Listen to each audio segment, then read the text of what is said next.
আগামী 12 ফেব্রুয়ারি অনুষ্ঠিত হতে যাচ্ছে ত্রয়োদশ জাতীয় সংসদ নির্বাচনকে ঘিরে 300টি সংসদীয় আসনের মধ্যে 288টিতে ধানের শীষ প্রতীকে দলীয় প্রার্থী চূড়ান্ত করেছে বিএনপি। তবে ভোটের লড়াইয়ে বড় মাথাব্যথার কারণ হয়ে দাঁড়িয়েছে দলীয় শৃঙ্খলা ভঙ্গকারী বিদ্রোহী প্রার্থীরা। তথ্য অনুযায়ী নারী প্রার্থীর সংখ্যা মাত্র 10 জন হলেও 79টি আসনে বিএনপির 92 জন নেতা স্বতন্ত্র প্রার্থী হিসেবে নির্বাচনী মাঠে সক্রিয় রয়েছেন।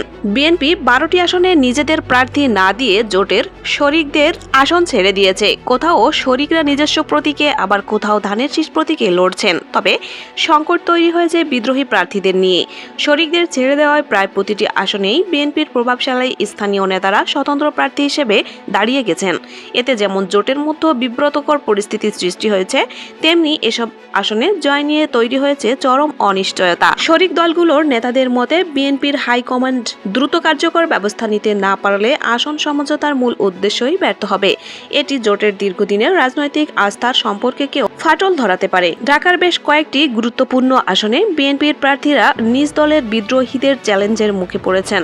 এতক্ষণ সাথে থাকার জন্য ধন্যবাদ। অনুরোধ থাকবে চ্যানেলটি সাবস্ক্রাইব করে বেল আইকনে ক্লিক করুন এবং মতামত কমেন্টে জানাতে ভুলবেন না। আল্লাহ হাফেজ।